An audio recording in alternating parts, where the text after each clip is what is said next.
In this episode, we cover one of the most powerful gangsters in New York City during the 1950s and 1960s, Michele, Big Mike Miranda, one who had direct ties to some of the most infamous events in mob history and who was the right-hand man of one Don Vitone, aka Vito Genovese.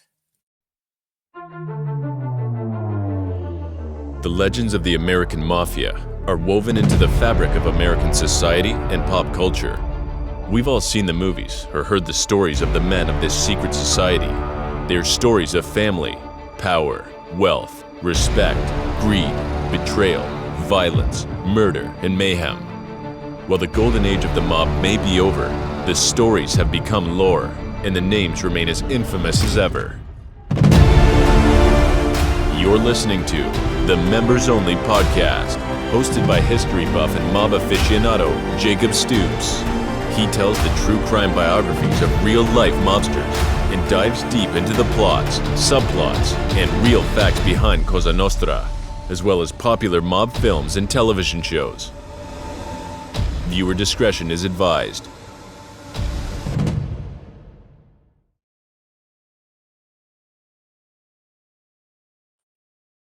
Hello, everybody, and welcome back to another episode of the Members Only Podcast.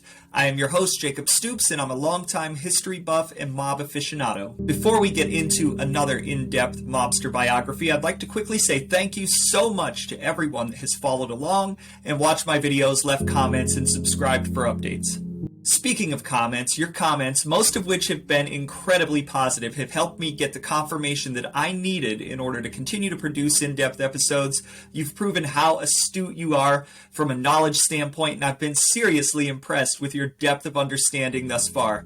While I may never quite reach the volume or speed in production of other channels, in case you haven't noticed, I'm committed to digging deep on each subject and doing my best to bring you the little tidbits of information that you won't find anywhere else.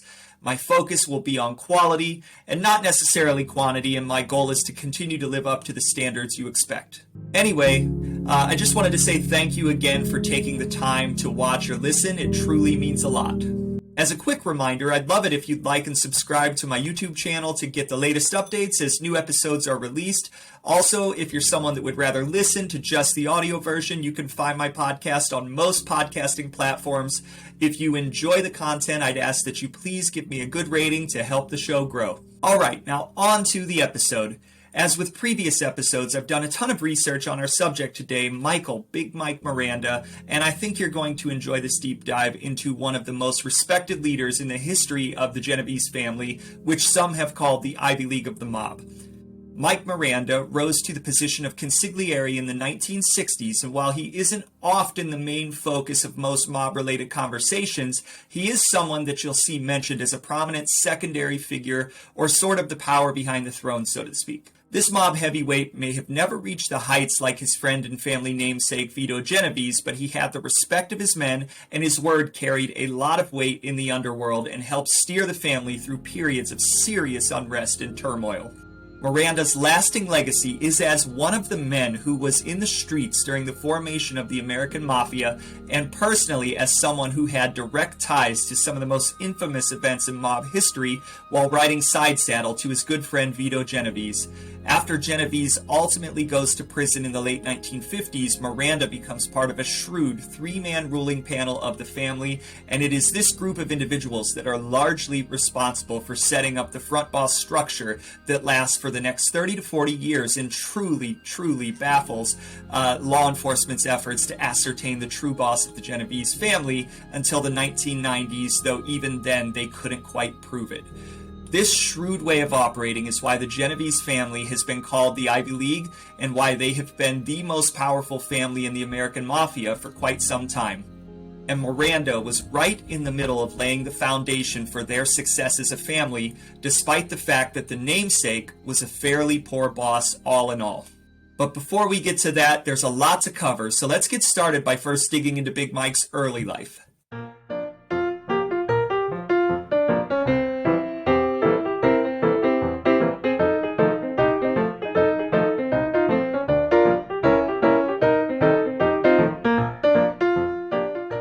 Michele Miranda was born in San Giuseppe Vesuviano, a province of Naples, Italy.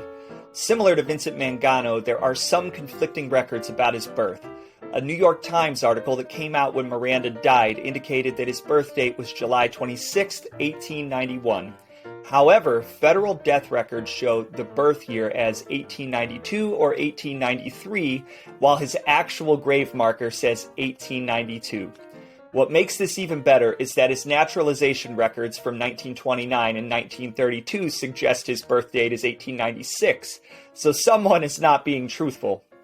Let's just agree to say that he was born in the 1890s and call it quits. Now back to his birthplace, which is fairly interesting as a side note. For those unfamiliar with the Naples region, and to put it into context, San Giuseppe Vesuviano is on the main peninsula of Italy in the southwest region. It sits at the base of the famous Mount Vesuvius, which of course is famous for destroying the city of Pompeii in 79 AD, and of course tourists to the region often visit the many ruins of Pompeii. Michele's father was Vincenzo Miranda, and there is a New York City marriage record from 1940 that indicates his mother was named Carmela Bifurco. He is the younger brother of Antonio Miranda, born around 1887, and appears to be around the same age as his brother Donato Miranda, who was born around 1893. There is also another brother, Pasquale Miranda, of Italy, and a sister, Anna. While much of the family emigrated to America, it appears that Pasquale stayed in Italy. It's worth noting that both Antonio and Donato get involved in the life, though neither rose to the level of their brother Michael. During the 1920s, Michael's brother Antonio became very close with Frank Costello and Vito Genovese, who were then a part of the Masseria gang, and through marriage also became associated with a man dubbed King of the Bootleggers of Springfield, Massachusetts, named Carlo Siniscalchi. At the time, Antonio began running Carlo's rackets in Springfield, and this is likely how Springfield eventually came under Genovese's control in later years. Unfortunately, Antonio Miranda died of blood poisoning from gangrene that was a result of what was supposed to be a minor procedure to remove a callus from his foot. Talk about bad luck. Mike's brother Donato also appears to have become a member of the Mafia, specifically the Boston Mafia family, according to documents presented at the Kefauver hearings. According to some sources, Michael appears to have immigrated to New York City around 1905, and while there are a few records suggesting travel around that time frame, there isn't any solid documentation to support that date. However, according to his 1929 United States immigration records, as well as his petition for citizenship to indicate that he officially arrived in the United States around March 29, 1912, on the vessel SS Canada, though there are some passenger manifests that show him in the country as early as 1908. Though given his name, it's a fair assumption that the 1908 record may have actually been a woman of the same name, right? So his name, of course, is Michele. People call him Mike or Michael, but his official name is Michele, spelled like the American version of Michelle. Around 1915, Mike lived with his brother Antonio at 178 Mulberry Street in Manhattan. As of the late 1920s, his residence had changed to 36 Kenmare Street in Staten Island, New York. In later years, Miranda's official residence was in Forest Hills, Queens, where he owned an elaborate home rumored to have cost $75,000, which would be approximately $1 million to $1.5 million in today's money. So very, very expensive home at the time. At the time of his naturalization request in 1929, Mike was listed as being 32 years of age, a height of 5 foot 6 inches, weight of 175 pounds, with brown hair and brown eyes. He listed his occupation as salesman, while in his marriage record he listed his occupation as importer. Like most mobsters of the time, he was a bootlegger, though he may have been selling something else for public appearances. He would eventually form the Miranda Importing Company. Speaking of marriage, Michael wed Lucia Lucy Di Lorenzio in 1926. The couple went on to have one son, Anthony Michael Miranda, though as of his official petition for citizenship in 1932, the couple had not yet become parents. Anna Genovese, who was Vito's second wife, furnished significant information to the government about Vito's activities after their divorce later on in life. She also provided the following tidbit to the FBI about Miranda as well. Mrs. Genovese said that she first became acquainted with him, that being Miranda, in the Greenwich Village area when they were both children. She said that shortly before she married Vito Genovese, she double-dated occasionally with him and his wife Edna. What's great about this is that the FBI report has Miranda's wife under the incorrect name. After doing some investigation, I was able to confirm that Edna was the first name of the wife of another Genovese associate, Anthony Tony Bender Strollo. So perhaps Mrs. Genovese simply was mistaken in her recollection of the name, or the FBI reported the wrong name in their file. Either way, Mrs. Genovese would go on to say that she married Vito on March 30th, 1932, at which time Mike and Lucia acted as witnesses. After the wedding ceremony, she and Vito returned the favor and acted as witnesses for the Mirandas, who were supposedly married on the same day. Isn't that cute? She claimed that after their marriage, they visited each other socially on a few occasions. However, she claimed she had not seen the Mirandas for the past 15 years. This information at the time was furnished in the 1950s, so that would be, roughly 1935. Mrs. Genovese claimed that she never knew what business Miranda was allegedly in, and as far as she knew, he never associated with Genovese in a business or social way for the previous 15 years before her testimony. And if the FBI believed that, I have a bridge in Brooklyn that I'd like to sell them. That's a lot of bullshit. After officially becoming a U.S. citizen in 1932, both Michael and Lucia's names appear on a returned passenger list from Italy, a trip they had taken with none other than Little Davy Patillo, who would later work for and be convicted with Charles Lucky Luciano, who was also a close friend of Miranda. So if you're following along, what's clear is that Miranda's family ties were deep into the criminal underworld. Miranda himself had made some high-level friends in mob circles, and especially within what was then known as the Luciano crime family. As the old saying goes, if you want to learn something about someone, look at the friends that they keep. Well, Miranda was keeping some big-time friends that were among the most feared and respected in the New York underworld and the entire nation. Those criminal connections would set the stage for Big Mike's criminal rise, would serve to shape his world in the years to come, and would lead him to be present on the forefront of many critical mob events throughout the 1930s all the way through the 1960s. So let's dig in a little more on just how Mike becomes involved in the streets and how this leads him to a prominent position within the mob later in his career.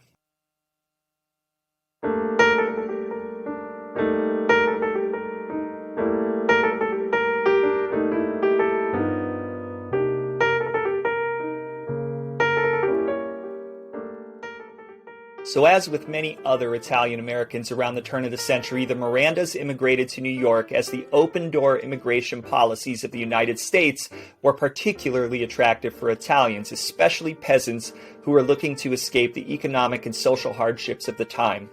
Unfortunately, a lot of immigrants would experience that what they found in America was only marginally better than what they were leaving in Italy or Sicily. While most Italians simply went into the low-wage labor force, many of the experienced criminals picked up where they left off in Italy or Sicily. For many of the youths at the time, they saw the poverty of their family on one hand, and the men of respect in the neighborhood making big money, wearing fancy clothing, and who did not seem to have a job, and they decided to forego poverty, run the streets, and live the high life that had been systematically forbidden to them, even if it meant becoming a criminal. So as a start, many of them joined street gangs or began getting into petty crime. Miranda was no different. It has been rumored that he may have been a member of the Camorra in his earlier years, but it is certain that he became involved in crime as a teenager. Miranda's first arrest was in 1915 for petty theft and assault. Also in 1915, he served 30 days in jail for picking pockets of unsuspecting people at Coney Island. He would soon progress to more serious crimes and was arrested in Boston, Buffalo, Pittsburgh, and Springfield over the next decade. At some point in the 1920s or earlier, Miranda hooks up with future mob legend Vito Genovese, a relationship that would last over 40 years and carry Big Mike far in the underworld. Aside from their underworld involvement together, they shared a common ancestry in that they both hailed from small villages in the region of Italy that sits at the base of the famous Mount Vesuvius. In 1925, both Miranda, Genovese, and another man were arraigned together on charges of burglary. Records indicate that when Genovese was arrested, he had a revolver under his pants at his waist. What's interesting here is that this charge wasn't actually dismissed until July 27, 1957. That is a 30-year charge following everybody around. As I mentioned previously, Miranda had started his own importing company, which was likely a cover for moving alcohol during Prohibition, among other things. Also during Prohibition, Miranda became an associate of Tommy Three Finger Brown Lucchese, and as a result was loosely affiliated with the Reina crime family, the forerunner of the Gagliano and modern-day Lucchese crime family of the Bronx. Of course, as we get into the end of the 1920s and into the 1930s, you have the outbreak of the Castellamarese War, which we've covered in other shows. Miranda's position as an associate of Vito Genovese put him under the command of Charles Lucky Luciano, who was initially on the side of Joe Masseria. However, due to Miranda's close association with Lucchese, who was a Maranzano guy, but who was really playing both sides, it's clear that Miranda, along with his pals Genovese and Luciano, were playing both sides against the middle. And of course, the war ended with both Masseria and Maranzano dead and Luciano sitting on top and creating the modern mafia family structure that we know today.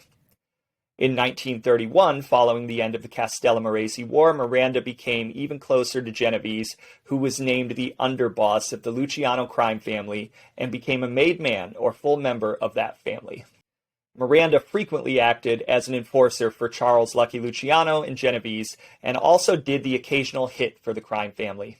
What I find interesting is that despite being a Genovese protege, he was able to maintain friendships with both men, even though the two, Luciano and Genovese, eventually grew to hate each other later in life. As the 1930s progressed, Miranda kept rising through the family ranks. However, in 1933, Miranda, along with Genovese, would become embroiled in a situation that would have massive, long-lasting consequences for both of their mob careers.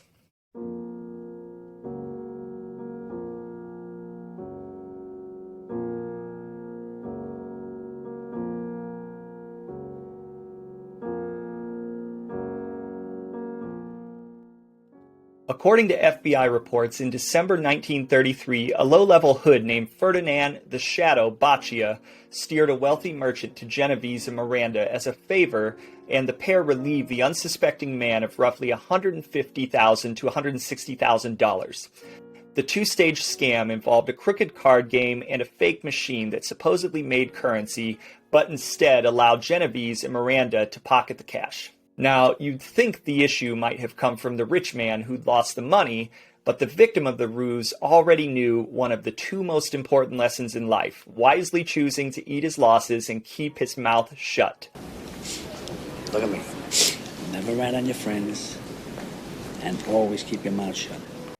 Instead, the trouble for Genovese and Miranda came when Boccia decided to demand his cut, a $35,000 share of the scam's proceeds.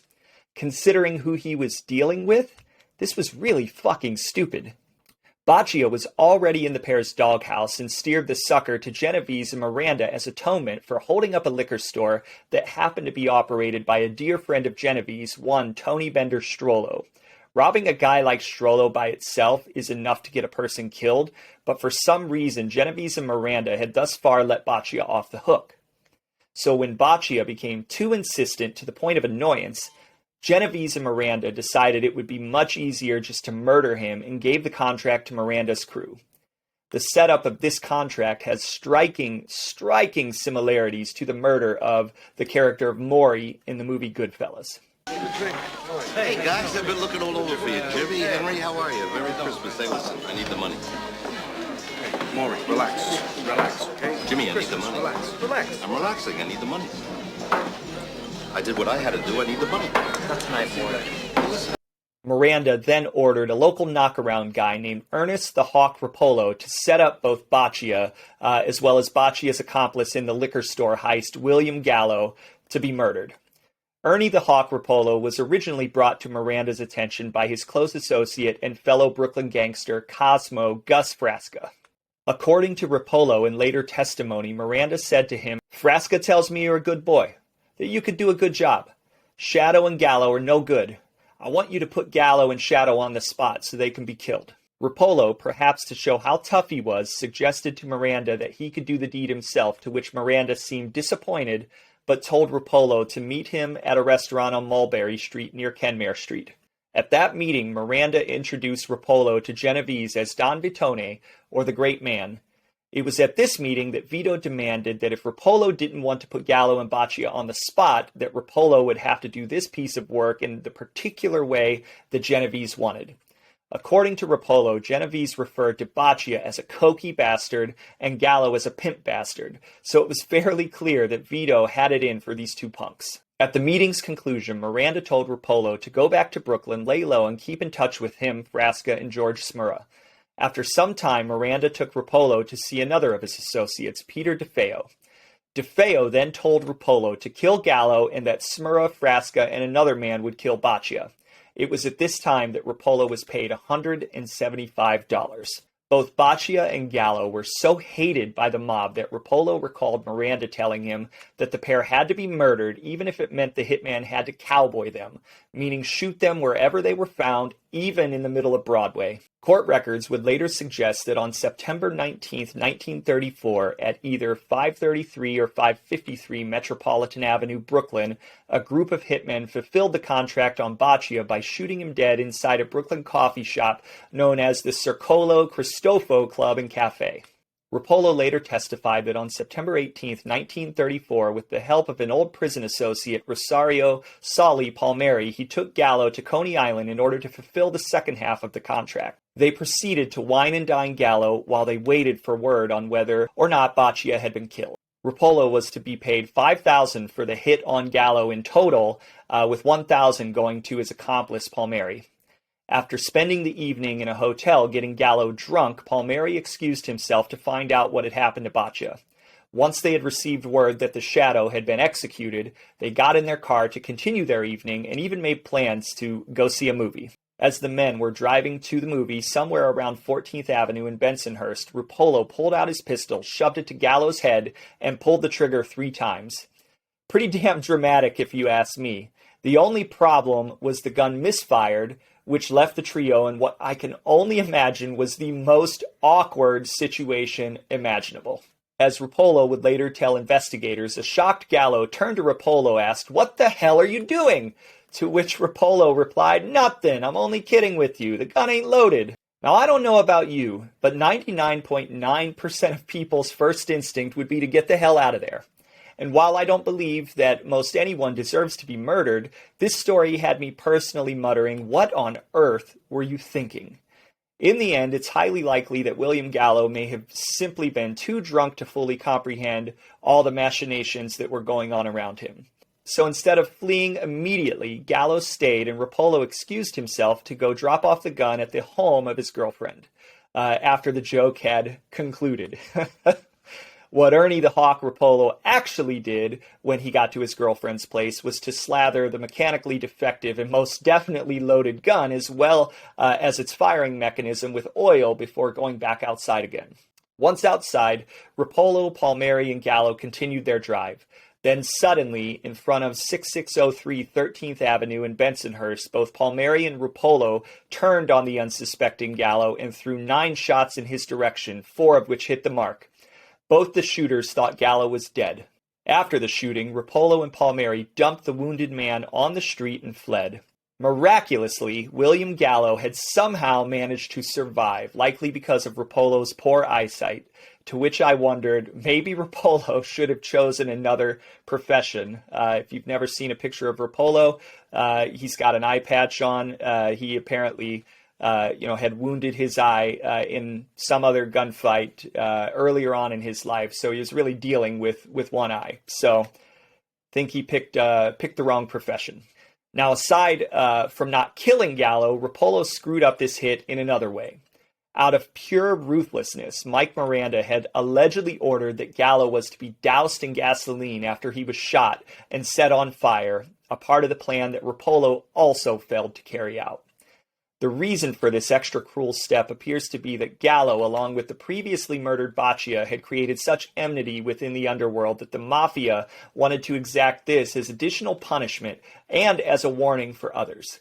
The next morning, when Ruppolo finally went to see Miranda, who was seething mad in Little Italy, Miranda informed Ruppolo that he'd royally fucked this hit up and gave him what was probably an epically severe tongue lashing for good measure. According to The Deadly Don, Vito Genovese, by Anthony Di Stefano, one of Miranda's lieutenants, Georgie Blair Smurra, yelled, "Why didn't you shoot him in the head like we did that other bastard?" At this meeting, the decision was made by Miranda and the others to send Ruppolo and Palmieri up to Springfield to lament for the time being until the heat that was sure to come had cooled down. So on September 21st, 1934, the two button men were driven to Springfield, Massachusetts by another future Maid member, Salvatore Little Sally Celembrino, in order to lay low. They were placed under the protection of Nicholas Camerata, a Maid soldier in the Springfield faction of the Genovese family. However, as Ruppolo later recalled to police, Palmieri became suspicious that they were both being set up to be killed and fled Springfield immediately. Ruppolo himself stayed for around 2 weeks before deciding to come back to New York.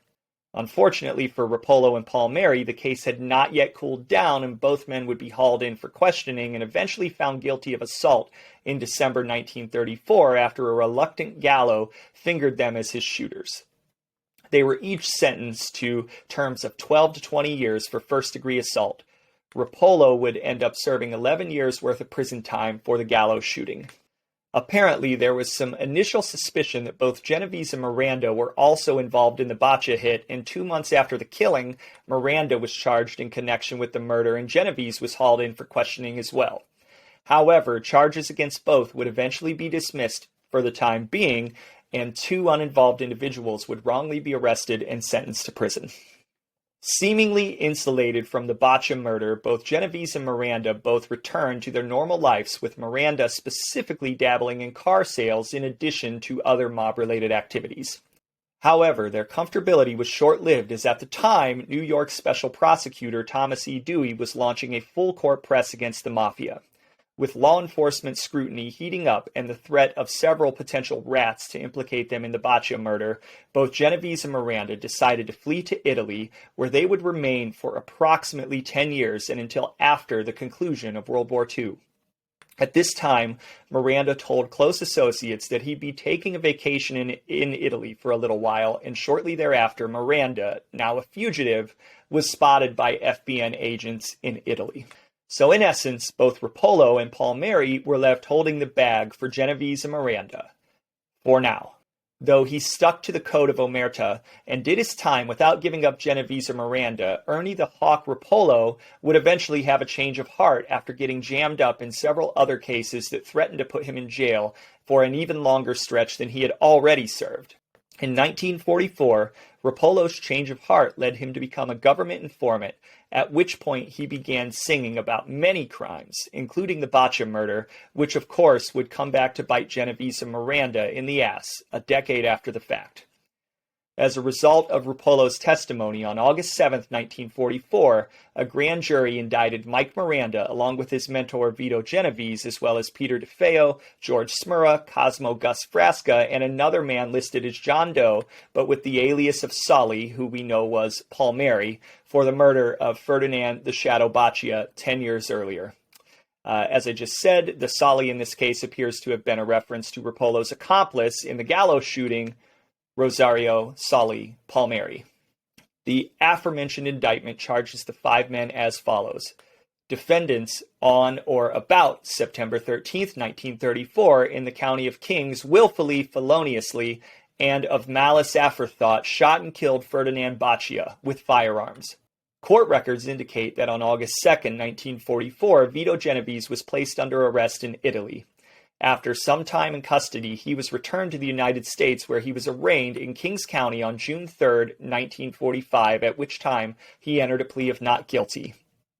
The records indicate that the indictment had been filed on August 7, 1944, and that Genovese was in Italy at the time of the indictment had been filed, and that he had resided continually in Italy since 1937. The court records also contained an affidavit of the detective in the case, Harold E. Fox, dated September 28, 1944. Detective Fox stated that his investigation indicated that on September 19, 1944, at or near 533 Metropolitan Avenue, Brooklyn, one Ferdinand Boccia was shot and killed, and the defendants, after the commission of the crime, met at a house on Mulberry Street, and from that point were driven to Springfield, Massachusetts on September 21, 1934, by Salvatore Little Sally Celembrino. On August 14, 1944, due to the fact that the NYPD could not locate Miranda or any of the other suspects in the indictment, a bulletin was put out to all commands announcing that warrants had gone out for their immediate arrests. After Genovese was held for several months, the trial finally began on June 6, 1946, with Genovese as the only person present, and of course, the marquee defendant. Mike Miranda and the rest of the co-conspirators were conspicuously absent, but no doubt monitoring the proceedings from afar. Some sources suggest that Miranda had simply stayed in Italy during the trial. Ultimately, the case against Genovese would fall apart completely as Rapolo's testimony, while compelling, failed to directly link the key conspirators to the crime. Additionally, the prosecution also ran into a thorny issue relating to a New York State accomplice law that required that a defendant couldn't be convicted solely based on the testimony of an accomplice to the crime. Due to this particular law, the prosecution would have to leverage additional witnesses who could corroborate the testimony. And this is where the far-reaching tentacles of the mafia left the case against Genovese, Miranda, and their cohorts in shambles when several material witnesses in the case turned up dead. One government witness, Genovese associate Peter Latempa, had agreed to cooperate with authorities early on after Genovese fled to Italy because he believed that Genovese would never be prosecuted for the crime. However, when it was announced that Genovese was being repatriated home to face charges, Latempa pretty much went, "Oh shit," and immediately contacted the Brooklyn DA demanding to be put in protective custody. Unfortunately for Latempa, he underestimated the mob's connections, as less than a week after Genovese's return, he was famously found dead in his cell after taking medication for gallstones. An autopsy allegedly revealed that he had ingested enough poison to kill 8 horses. There is much speculation as to whether or not Genovese had arranged this mysterious death, but the fact remains that Latempa was no longer around to testify. Another man who was reportedly going to appear as a material witness, a man named Jerry Esposito, was shot to death beside a road in Norwood, New Jersey. From a trail of blood that extended 150 feet south of where the body was ultimately found, police deduced that the victim had been shot in an automobile and thrown out while it was moving very fast. So if you're keeping count, that's 1 ineffective witness and 2 dead potential witnesses for the score of Mafia 3, Law Enforcement 0. Without anyone to corroborate the testimony, the government's case collapsed. So on June 10, 1946, after a verdict of not guilty was announced, Judge Samuel Leibowitz had no choice but to throw the case out. Before rapping his gavel and dismissing the case, he delivered the famous rebuke as Genovese stood in the courtroom with what was described by those in attendance as a disinterested smirk.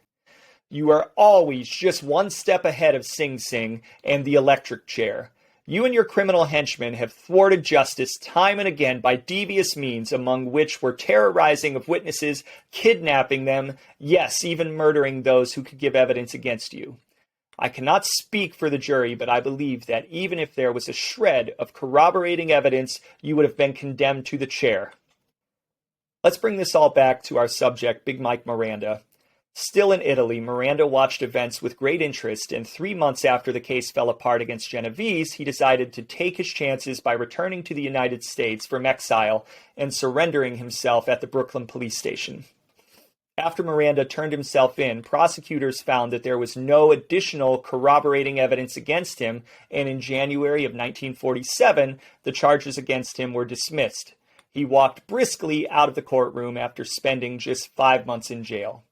Soon after, the rest of the fugitives, George Smurra, Cosmo Gus Frasca, and Peter DeFeo, turned themselves in and were also able to wiggle their way out of the case as well. So it appears their personal long-standing crisis was averted, which allowed both Genovese and Miranda to get back into the fold within the Luciano crime family.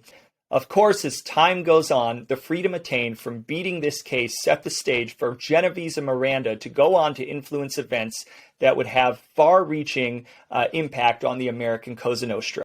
As for Rapolo, shortly thereafter, he left prison early in what equated to repayment from the mob for his futile testimony against Genovese and Miranda. While the judge who released him expressed significant concerns for his life, and even his friends had expected him to die, nothing actually happened to him in the immediate aftermath of the case. Rapolo's brother, Willie, would claim that Mike Miranda personally told Ernie, "Take care of yourself, kid. Don't worry about nothing. If you need anything, come to me." When a reporter asked Rapolo why he was still alive, he answered, "Don't you know? I did Vito a big favor. A man can't be tried twice for the same murder." But the Mafia has a long memory, and eventually in 1964, Rapolo would be brutally murdered, with authorities finding his body in Jamaica Bay, Queens. Legend states that Rapolo was personally murdered by John Sonny Francis, legendary underboss of the Colombo family.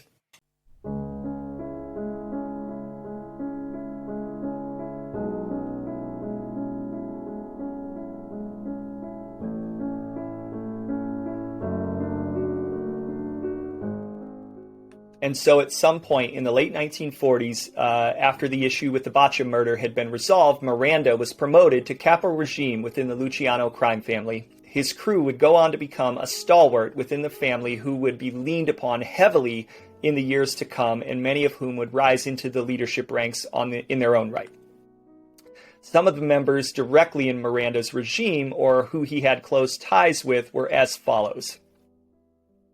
Don Alphonse Marzano, a member of the Miranda regime who was said to have operated in a soft drink company on the Lower East Side and who also had close association with Joe Perfacci, boss of the Perfacci crime family. Alfonso Frank, or Funzi Thierry, a soldier who would eventually rise to front boss for the Genovese family, who was an incredibly shrewd, calculating, and big earner. Alfred Good-Looking Al Criscuola, a soldier in the family under Miranda who was a key figure in the family's 107th Street group and a large narcotics trafficker. Anthony Tony Bender Strollo. He was, of course, not in the crew of Miranda, but a strong ally and counterpart who was involved in the planning of the Boccia murder and who later would help run the Neapolitan factions of the family. He eventually became underboss when Vito Genovese took power in 1957, but the relationship soured after Vito went to jail in 1959 and Strollo was eventually murdered. Antonio A. Pierto, a soldier and partner in the Miranda Importing Company. Antonio Tony the Sheik Carrillo became a soldier and eventually a capo, but came through the ranks as a bodyguard and a driver for Miranda, as well as a partner in a food company with Big Mike. Tony the Sheik Carrillo was said to be Miranda's closest friend within the family. Testimony from congressional hearings stated that Tony the Sheik was a buffer for Miranda, and that when you observed the Sheik more often than not, you'd also see Miranda. Barney Miranda, soldier in the family referenced in the 1958 Senate Select Committee hearings on improper activities in the labor or management field. He had a record for carrying a concealed weapon and was said to be involved in labor racketeering. I'm not sure whether or not he was a relative based on the last name. Cosmo Gusser Duke Frasca. He was a trusted member of the Miranda regime who has the distinction of being arrested with Big Mike during the roundups related to the Boccia murder, as well as being listed on the Valachi charts. He eventually rose to capo in the 1960s. David Little Davy Patillo. He wasn't in Miranda's regime, but as mentioned previously, the two were close enough to go on overseas vacations together before Patillo goes away for a long prison stint. Patillo, of course, was a close associate and eventually went away in the same case that scooped up Charlie Lucky Luciano. Francesco Frank Solano, a soldier under Miranda's regime who would eventually rise to capo as well as assist Miranda during the Boccia cover-up. His family owned the famous Little Italy restaurant Solano's. Georgie Blair Smurra, another member of the Miranda regime who has the distinction of being arrested with Big Mike during the roundups related to the Boccia murder as a co-conspirator. He also ran a popular supper club in Brooklyn until his death in the 1980s. Gerardo Jerry Katina, Again, was not in Miranda's crew, but would be a close associate of Miranda and would eventually rise through the ranks to become underboss of the Genovese family and at one time part of the three-man ruling panel. Generoso Dodo del Duca, an early associate of Miranda and Davy Patillo, who started as a soldier and rose to capo in the 1950s. He served as the vice president of the Miranda Importing Company. He was rumored to have been important enough to supposedly have his name in Lucky Luciano's phone book, and also, according to legend, Frank Sinatra happened to be present when he had a heart attack and died in 1960 in Florida. John Buster Ardito, a made man in the crew of Miranda who eventually became a major captain in the family until his death from cancer in 2006. Joseph Sox Lanza, a contemporary of Miranda's within the family who had a stranglehold on the Fulton Fish Market within Lower Manhattan and who famously made the introduction of the FBI to Luciano and Lansky during World War II when the government sought mafia assistance to protect the waterfront. Joseph Joe Tobin Scarpanito, a fairly mysterious soldier listed in 1980s government charts who was close with Miranda but eventually in the regime of Generoso del Duca after his promotion to capo. Joe Tobin was an ex-boxer and also had close ties to John Sonny Francesi of the Colombo family. Lorenzo Larry or Chappie Brescia, a soldier who would grow wealthy in the kosher meat industry. Nicholas Camerata. As previously mentioned, Camerata was a soldier who assisted with the Boccia cover-up by hiding the shooters, Ernie the Hawk Rapolo and Rosario Palmieri. He later became a made man with the Springfield faction of the family. Paolo Charlie the Wop Fraccaretta, reputed to have been a soldier in Vito Genovese's Neapolitan faction of the family and who was close with Miranda as well as Tony Bender Strollo. He has the distinction of being listed in a 1983 government document as a member who was still alive 9 years after he had actually died. Peter DeFeo became associated with Genovese and Miranda in the 1920s and rose to prominence for his role in the Boccia murder as the supplier of the murder weapon.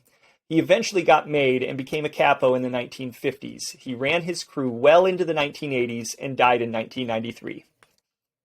Salvatore Little Sally Celembrino, a soldier within the Neapolitan Genovese faction and under Miranda's regime who would eventually rise to capo. He was another who helped Miranda during the Boccia cover-up and also was an influential figure in the International Longshoremen's Association later in his career. Salvatore Salvi Gencarelli, brought into the family as a soldier under Mike Miranda, but spent much of his time working at the Fulton Fish Market with the Lanza brothers. He was still listed on the family's FBI charts as late as the 1980s, though little is known about his later life. So as you can see, most of the people Miranda associated with at a minimum rose to the position of capo, with some even going so far as front boss. If you subscribe to the theory that you're only as good as those you surround yourself with, then it's fair to say his respect was warranted, and the crew he ran for several decades was consistently one of the most powerful in the Luciano family. Miranda was a highly respected and feared gangster who was said to be diplomatic in most cases, but not afraid to be ruthless when he had to be. Big Mike was a man of respect, one who sought peace among warring factions who often settled disputes that might have led to bloodletting. As a result, top leaders more often than not accepted his advice. When comparing Miranda to some of his family's contemporaries, it's fair to say that he was somewhat a cross between Costello and his mentor Genovese. While he didn't have the political connections of Costello, he more often than not tried to settle disputes by reasoning with people rather than murdering them. Of course, on the other end of the spectrum was Genovese, and it's pretty safe to say that you couldn't have been a right-hand man to Genovese without being someone who could handle yourself and do the dirty work for the family. Perhaps Miranda wasn't a complete psychopath or egomaniac like his mentor, but you don't get the respect he had been getting without being a man's man, as they say in the life. Even still, I'd say Miranda was probably more Costello than Genovese, which would ultimately serve him well later on in life when it came to avoiding major legal issues. In addition to his rackets in the garment district, Miranda had criminal interests in illegal gambling, loan sharking, extortion, labor racketeering, narcotics smuggling, and of course, violence of many types. Additionally, there is some commentary in FBI reports that points to Miranda's alleged involvement in an insurance business which specialized in union pension plans and trusts, as well as some reports that indicate that he was involved in auto dealerships, though nothing that I could find to tie him to illegal activities with that specifically. Throughout this period, Miranda maintained very close ties to his mentor, Genovese.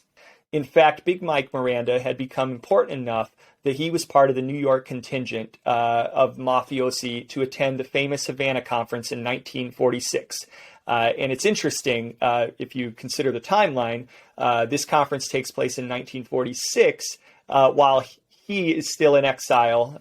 In his case, with the Boccia murder, doesn't actually get resolved until 1947. So he somehow was able to get to Cuba unscathed at the time.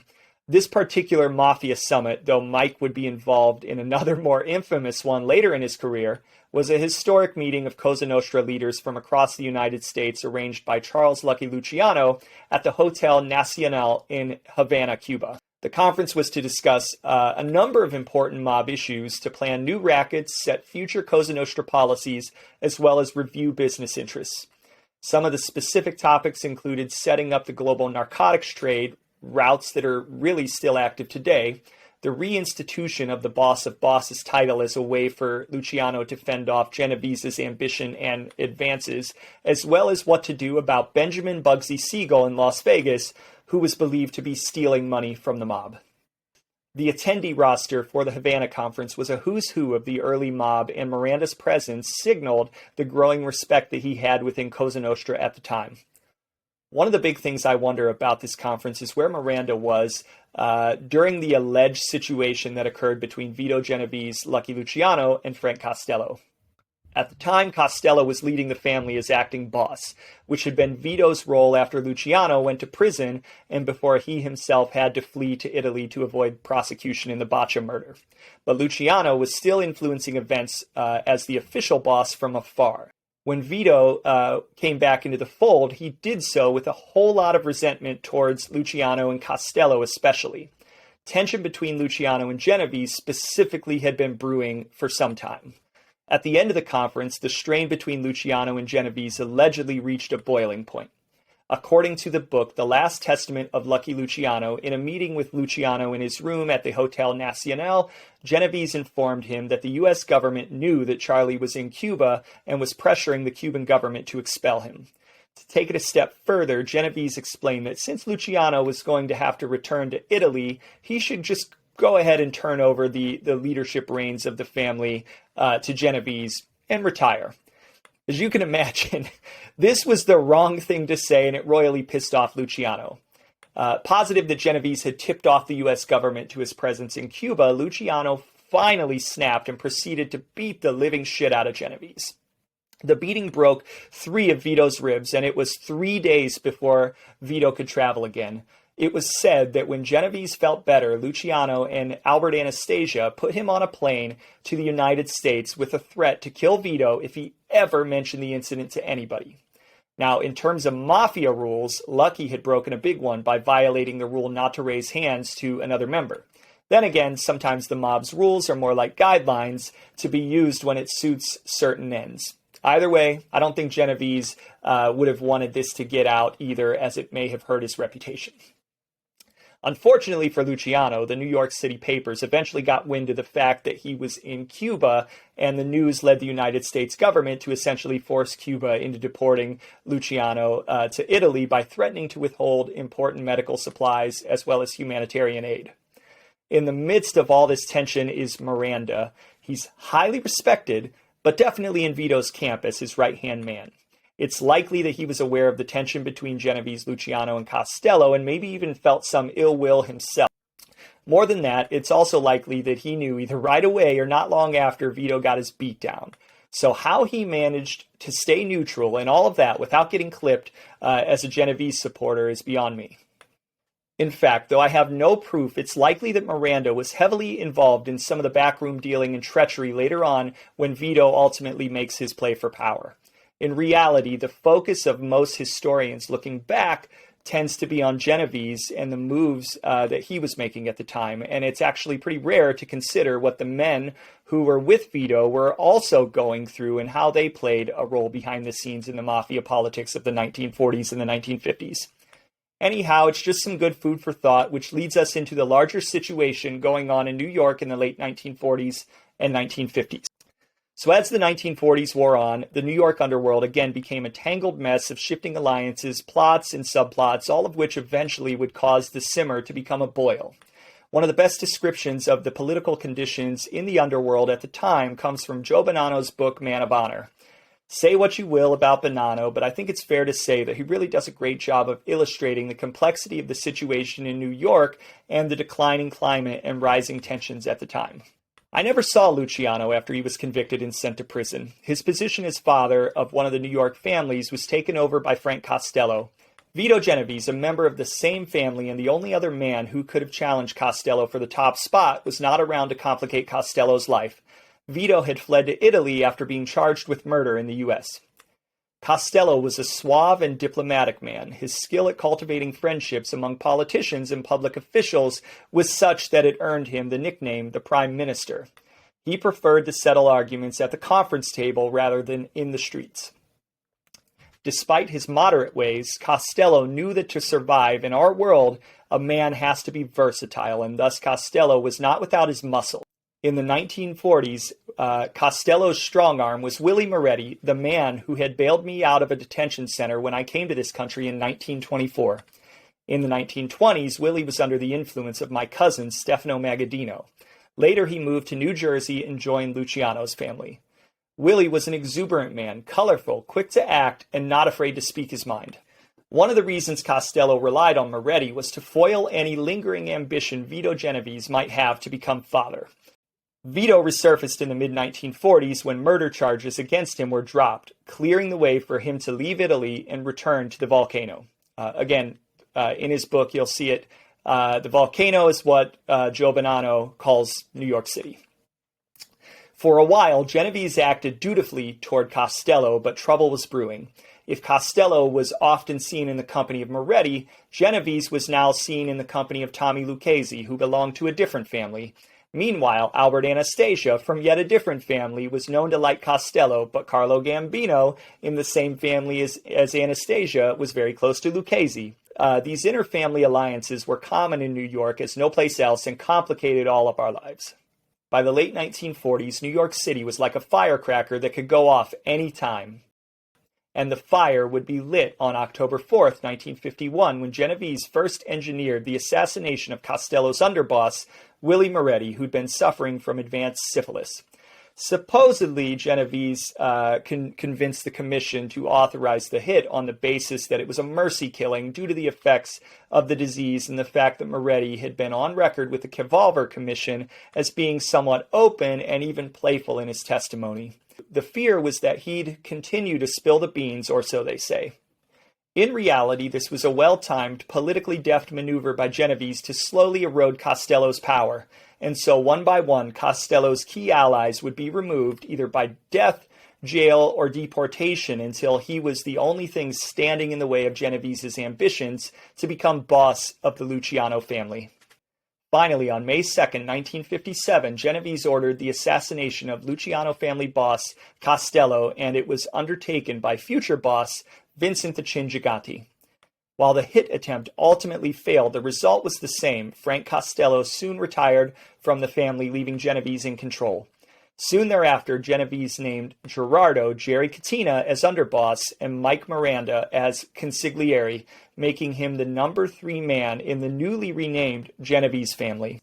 Then, in October of 1957, Albert Anastasia was famously murdered in the Park Sheraton Hotel in Midtown Manhattan in a coup by both Genovese and Carlo Gambino, which would serve to eliminate all potential rivals to his power and pave the way for Genovese to become boss of bosses. Unfortunately for Genovese, on November 14, 1957, he made the tremendous mistake of calling for what would become the most infamous meeting in mob history, the Apalachin meeting.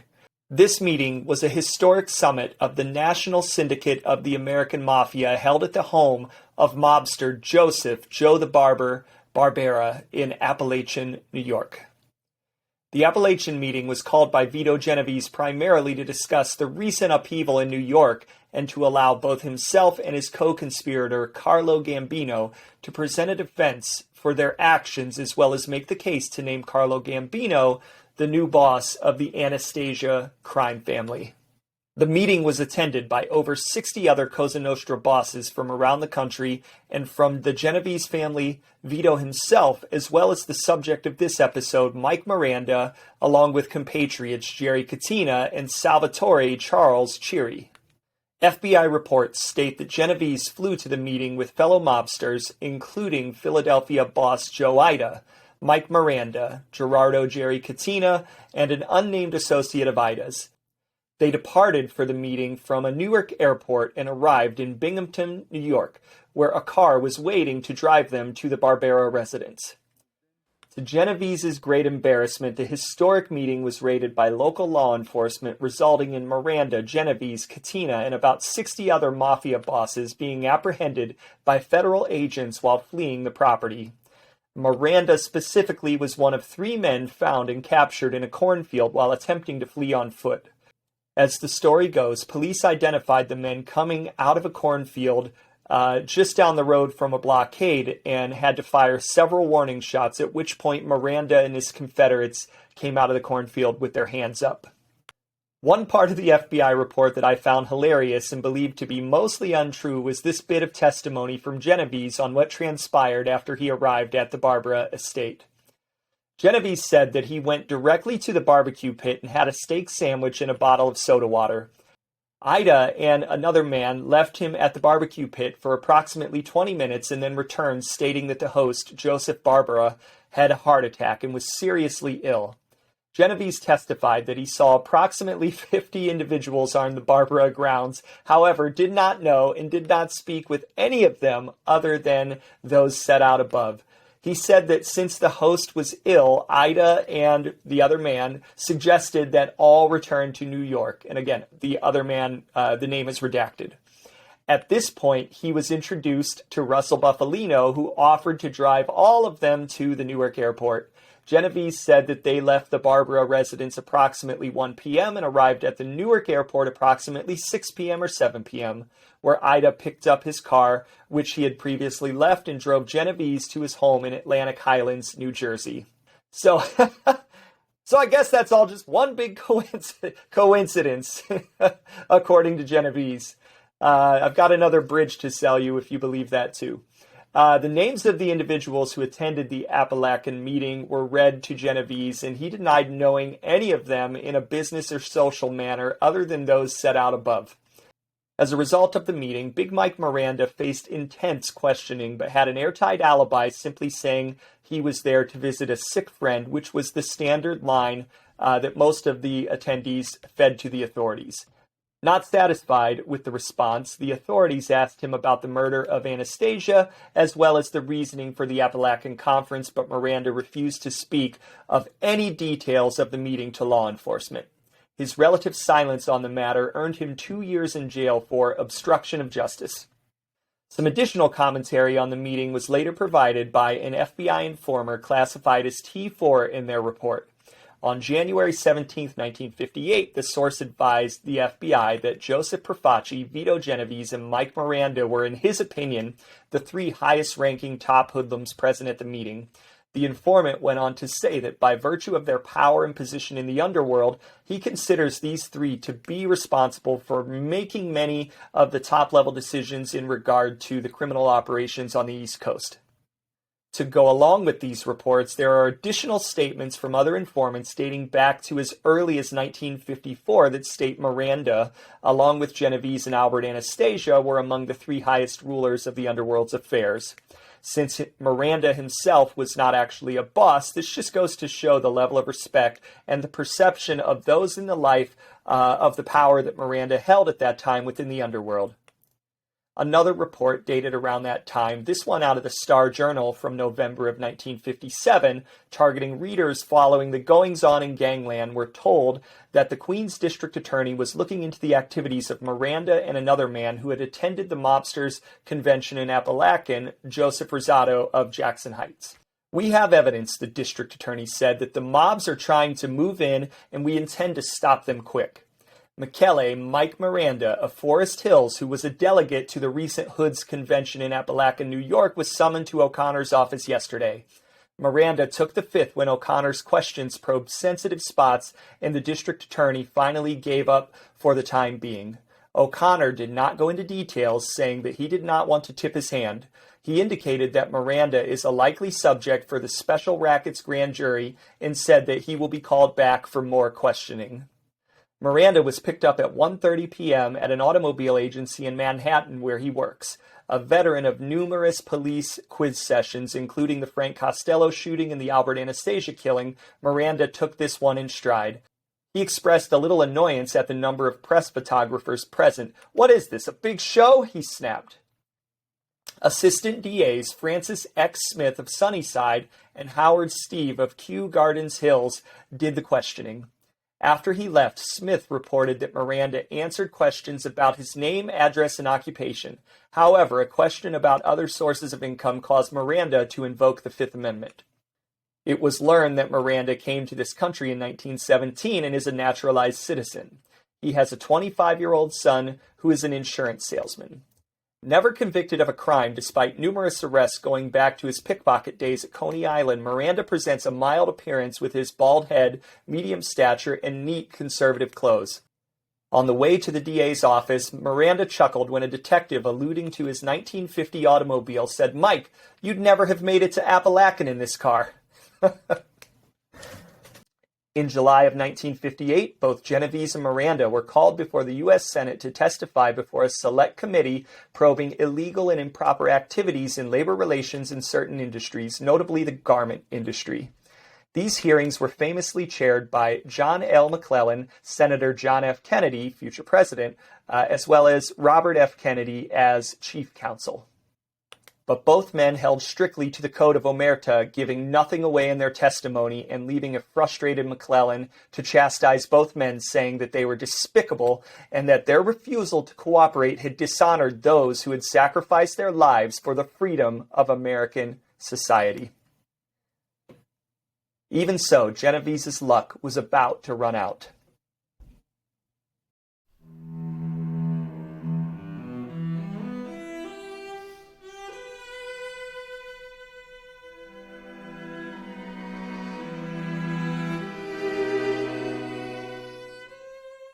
The decade of the 1950s was arguably one of the, if not the most significant periods of upheaval ever in the American Cosa Nostra since the Castellammarese War had ended in 1931, but the turmoil wasn't over just yet.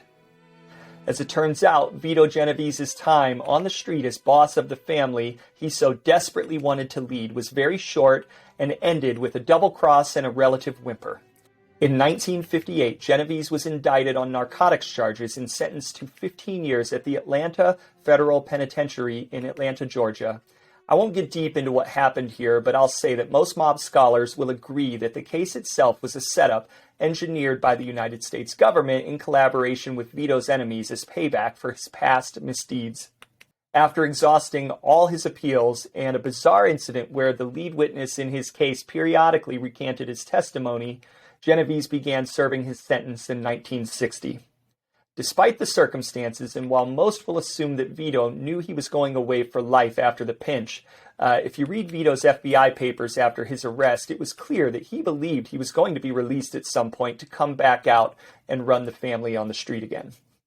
In fact, there are some FBI reports stemming from information provided by an informant dubbed 2319C indicating that Genovese and his lawyers were particularly happy with a 1963 appellate court decision regarding his case that sent it on appeal to the U.S. Court of Appeals, Second Circuit. Informant 2319C also picked up a conversation about this ruling between Tommy Ryan Eboli and a man named Mike, which the FBI believed was either Mike Miranda or Vito's brother, Michael Genovese. Either way, it was clear that Vito, as well as key leaders in the family, believed there would be a point in the not-too-distant future where Vito could be back out on the street running the family. So while serving his sentence, Genovese placed the family under the leadership of a 3-man ruling panel to hold down the fort while he was away. Genovese would relay orders from his prison cell, typically through his brother Michael, to the panel members as they ran the day-to-day family activities. Now, if you research the subject of who took over for Genovese while he was in prison, you're going to find some conflicting information as to exactly who made up this panel. While some sources suggest that it was made up of acting boss Tommy Ryan Eboli, Gerardo Jerry Katina, and Mike Miranda, other sources suggested that the panel included Eboli, Katina, and future boss Philip Benny Squints Lombardo. While power sharing is not typical in the mafia, nor does it often last, this initial subterfuge created out of the strife of the boss's imprisonment actually set the stage for the front boss system, which would serve to protect the true identity of the Genovese boss for the next 20 to 30 years. And it would also be used by other families to stifle law enforcement efforts even up until this day. So a pretty good system with a lot of good forethought put into it, generated out of a time of great difficulty for the family. In reality, I don't think anyone except those directly involved or very close to the situation really truly knows who was a part of the panel, but suffice it to say, Miranda had either a seat directly at the table or a significant voice in Genovese family matters at the time.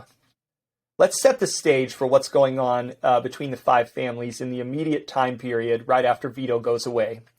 During the 1960s, with the ruling panel in place, however it was constituted, there was a period of relative calm within the Genovese family, while the rest of the underworld was experiencing a period of significant turmoil that would last into the early 1970s. Carlo Gambino was busy strengthening the position of the Gambino family through his alliances first with Tommy Lucchese and then with his successor Carmine Tramuti. The Profaci family was undergoing internal strife caused by the war with the Gallo faction, and after the family boss Joe Profaci passed away, his successor Joe Magliocco and Joe Bonanno of the Bonanno family launched a plot that would essentially have seen them take over the commission by assassinating Gambino and Lucchese. Unfortunately for Bonanno and Magliocco, the plot failed. Following that failed action, Gambino and Lucchese shelved both Bonanno and Magliocco under the threat of death and threw their support behind Joe Colombo as the leader of the newly renamed Colombo family. The power vacuum in the Bonanno family, of course, led to internal strife, which culminated in the Bonanno family civil war of the 1960s, dubbed the Bananas War. So this essentially meant that 2 out of the other 4 major families in New York City were to some degree influenced by Gambino, which would give him the majority vote on the commission. These events served to shift the balance of power in the underworld to the Gambinos, and that would last for a period of time even after Carlo Gambino died in 1976. While it's fair to say that the Genovese and the Gambinos weren't directly at odds during the 1960s, as time went by, they became natural rivals, constantly jockeying for control of the commission, a Machiavellian back and forth that would continue well into the 1990s. Now, getting back to our subject, this turmoil caused by the events of the 1950s and 1960s meant that throughout the decade after Vito Genovese went to jail, law enforcement continued to pursue Big Mike Miranda and other mafia bosses. During 1963 and 1964, Senator John McClellan's Subcommittee on Organized Crime launched another series of hearings which featured the testimony of famous mob rat Joseph Valachi and are more commonly known as the Valachi hearings. These hearings have been described by witnesses as the first major breakthrough in the barrier of silence that has traditionally surrounded and protected the hierarchy of the underworld, particularly in the mafia, and represented one of the first instances of the shadowy veil surrounding Cosa Nostra being somewhat lifted. In March 1965, the McClellan Committee would release a report on organized crime and illicit traffic in narcotics. In this report, the government lays out the detailed history of Cosa Nostra and connects the dots between the mafia and drug trafficking that had been going on at this time for decades. While Miranda certainly was not the main focal point of the hearings, the report does feature some testimony in which others talk specifically about Big Mike. In his testimony, Joseph Valachi dropped Miranda's name several times. in one line of discussion around whether or not mafia leaders regularly mix with their underlings, Apalachin and the committee conferred on the following. This from Inspector John J. Shanley from the NYPD, who provided expert analysis to the committee. We have one here, Anthony Carrillo, Tony the Sheik. He is a buffer in a sense for Mike Miranda. You observe Tony the Sheik, you are going to see Mike Miranda. He usually is in his company. Jerome S. Adlerman, who served as general counsel for the committee. Do you find, for example, Vito Genovese or Jerry Katina or Mike Miranda, do they deal directly with the soldiers? Mr. Shanley, no, they do not. Very few of these people are in operations. They are insulated against themselves. Mr. Apalachin, there are really many soldiers that never know the boss. Soldiers are in there 10 years probably and never saw a boss. So I think it's fair to say that by this point in Miranda's career, it wasn't that he wasn't well known to law enforcement. His FBI number was 91524. It's just that they couldn't get to him due to the structure of the mafia and the buffers put in place. The family had a lot of buffers, but that wouldn't stop the FBI from trying. Of course, they ended up with nothing from Miranda himself as the mob leader continued to stick to the oath of omerta and kept his mouth shut while using his rights under the protection of the Fifth Amendment. However, there was one particularly funny exchange that gave me a bit of a chuckle in my research. Senator, Mr. Miranda, do you recognize yourself in this photograph? Miranda, I got no glass, I don't see. Senator, where are your reading glasses? Miranda, I got none. They're at home. Jackass. I'm sure this feigning of ignorance on Miranda's part pissed the committee off to no end, but at the time this type of response had become standard operating protocol for the American mob since they had so many politicians in their pockets.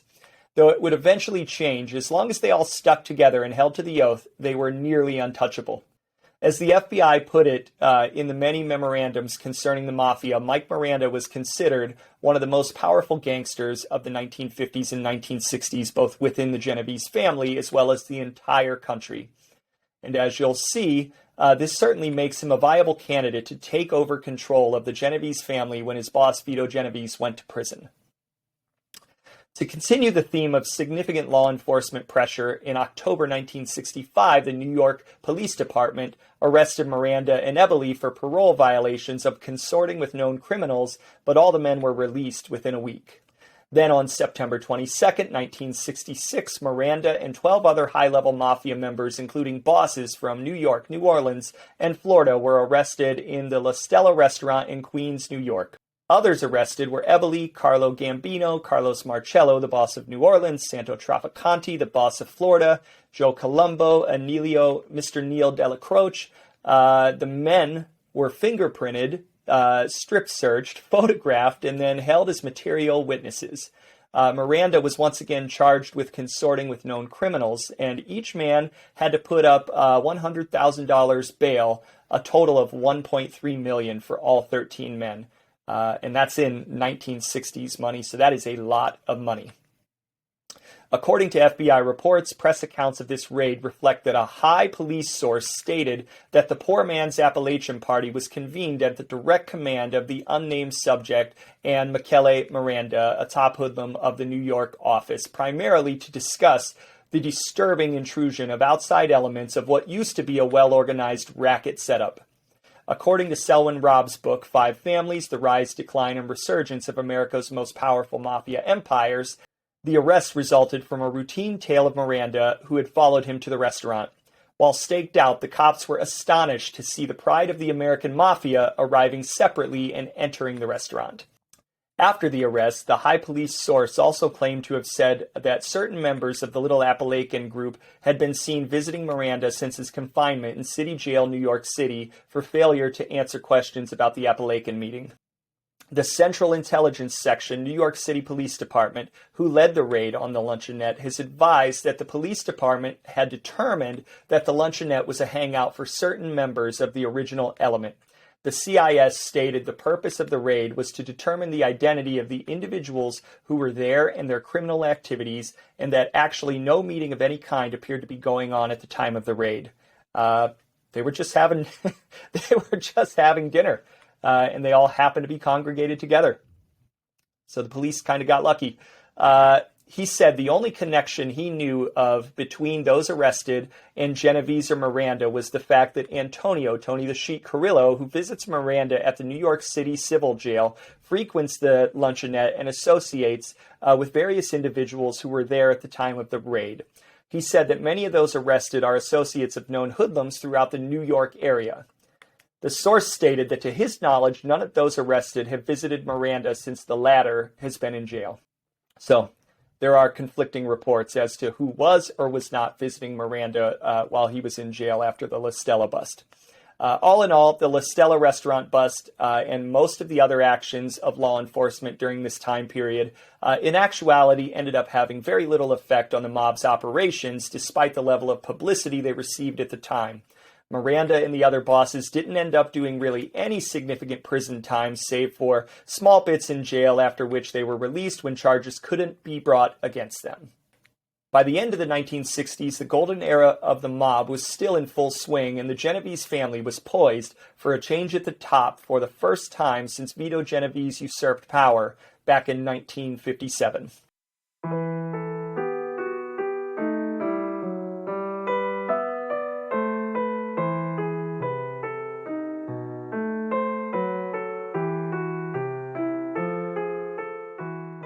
In 1969, the Genovese family's namesake, Vito Genovese, died in prison, which of course led to changes atop the family's leadership hierarchy. It was at this time where the front boss system officially began. Many sources have speculated that it was Eboli who became the official boss and head of the family, but really in the background it's more likely that the Genovese successor at boss was really Philip Benny Squints Lombardo. And if you look at all the candidates at the time, you'll begin to see why this makes sense. However, I'm going to admit candidly that during my research for this video, this is the most murky and downright confusing time period for the Genovese family in terms of trying to decipher the true leadership, which of course was by design. So let's break down all the top candidates at the time. First, there's Tommy Ryan Eboli. As a front boss, Eboli was not popular with the other families or even his own men. He was always a hothead and did little to strengthen the family or his underlings, which didn't breed confidence from the rank and file. As a result, he was essentially installed as a puppet boss to be the lightning rod for both the FBI and other families. There's also former underboss Gerardo, Jerry Katina, who might have had a legitimate case to become boss, but unfortunately was serving a prison sentence at the time. Some sources even suggest that he actually did become the boss, but he was reputed to have relinquished the title when he went away to do his bit. Honestly, it's hard as an outsider to say if that's really true or not, though Katina was clearly a highly respected family leader. Then, of course, you also had the subject of today's biography, Big Mike Miranda, who was one of the most, if not the most, respected men in the Genovese family throughout the 1950s and 1960s. Had he been a little younger, he might have been the clear choice to replace his mentor Genovese, but at the time he was already in his 70s, and while he was surely disappointed at not being made official boss, it's understandable that the family wanted to go in the direction of choosing someone with some potential longevity. And lastly, you had Philip Lombardo, who was slightly younger, respected, a good earner, and a shrewd strategist. Lombardo as boss makes sense looking back at the candidates, but most sources will cite him as a mere capo with Katina and or Eboli as the bosses at the time. All in all, the real powers in the family at the time were reputed to have been Benny Squint and our subject Mike Miranda. I'd also add that Anthony Fat Tony Salerno, who was, of course, one of the biggest earners in the history of organized crime, would have made a worthy successor as well, but he was just a little bit younger than Lombardo and Miranda at the time, so it just wasn't quite his turn yet, it appears.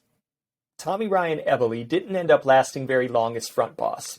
In 1972, he got himself in major hot water when he borrowed $4 million from Carlo Gambino in a massive drug scheme which had designs on enabling Eboli, who did not like being the front man, to eventually garner enough power to take over the Genovese family and ditch the front boss title.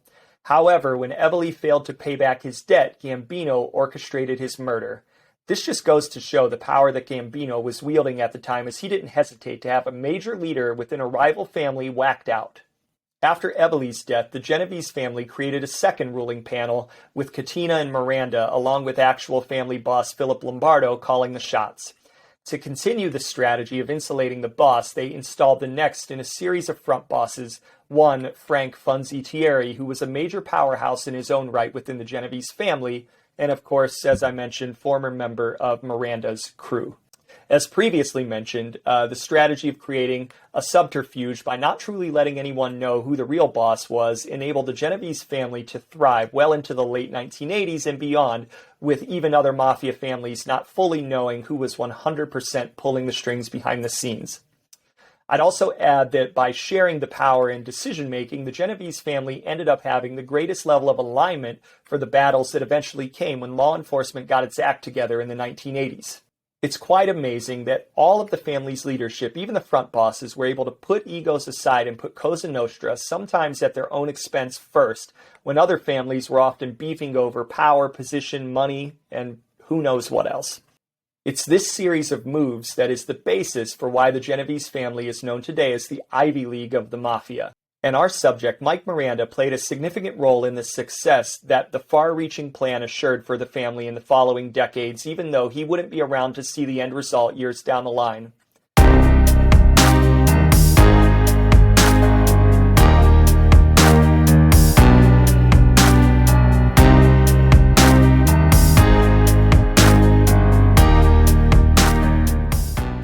In 1972, Mike Miranda decided to hang it up and retired from active involvement in family affairs. He retired in great standing amongst his mafia peers and as an elder statesman of the Genovese mafia family, according to the New York Times. To replace Miranda, Anthony Fat Tony Salerno stepped in at this time as the family's new consigliere. Big Mike would leave his mafia family in good hands as Philip Lombardo served as boss until the early 1980s. As previously stated, in 1972, Frank Funzi Thierry replaced Eboli as front boss, and in the mid-1970s, Salerno replaced Thierry as front boss until he was sent away for life in the commission case in 1986. In the early 1980s, Vincent the Chin Gigante officially stepped in as the official boss and ran the family with an iron fist into the 1990s and early 2000s. Big Mike would spend roughly a year in retirement and died of natural causes on Sunday, September 16, 1973, in Boca Raton, Florida. In the New York Times article announcing his death, it stated that he was to be buried in Woodlawn Cemetery, but in actuality he was buried in St. John's Cemetery in Middle Village, Queens. Could it have been a little gamesmanship on his part from the great beyond? Given that he kept the authorities guessing for nearly his entire mafia career, I'd like to think that he got one last misdirection in before going to his final resting place. In closing, Michele, Big Mike Miranda, achieved what many, hell most, mobsters, including his mentor, Vito Genovese, failed to achieve. While he never made it to the top in terms of being boss, he managed to be universally respected, was involved in some of the most significant mob events in the 20th century, and for the most part stayed under the radar, held strictly to the Code of Omerta, avoided serious jail time, and died peacefully in his own home. Miranda was the quintessential mobster, and in that life a role model for how to do things the right way. While he wasn't afraid to get his hands dirty, he preferred to use diplomacy and focused on making money, not headlines. He was very capable, wasn't overly flashy, and he didn't appear to have a huge ego, which are three ingredients for long-term success in the mafia. If Miranda or any of the family's top guys had decided to get out of line and make a run at the top spot after Vito went to prison, the family would likely have devolved into civil war similar to what plagued both the Profaci and Bonanno crime families throughout the 1960s. But they didn't do that, and it worked out extremely well for the family in the long run. These facts make Michael Miranda a large part of what made the Genovese crime family successful, especially in the 1960s and 1970s, where they really honed their reputation as the true Ivy League family of American Cosa Nostra. Okay, so that's it for this episode. Another mob biography in the books. I appreciate everyone's patience, as I know it takes me a really long time to do the research, record, and produce the episodes, but I hope you found it worth the wait. To be honest, I probably spend 50 or 60 hours doing the painstaking work on each episode I put out, so just know that while I'd like to move faster, life sometimes gets in the way, and I want to ensure that I'm doing my homework to give you the detail you can't find really easily anywhere else. As always, I appreciate the support, and if you're on YouTube, please let me know what you thought about the episode in the comments below. And please mash that subscribe button on YouTube and hit the notification bell so you know when I've posted a new episode. If you're listening to the audio version of the episode, I'd appreciate it if you'd rate the show in order to help it grow. Although I'm not super active on other platforms, feel free to check out our website at www.membersonlypodcast.com or follow us on Twitter or Facebook. Until next time, grazie. Thank you for listening to the Members Only podcast. If you're watching on YouTube, please hit like and subscribe to help the channel grow. You can also listen anywhere you get your podcasts. Until next time, don't forget to keep your mouth shut.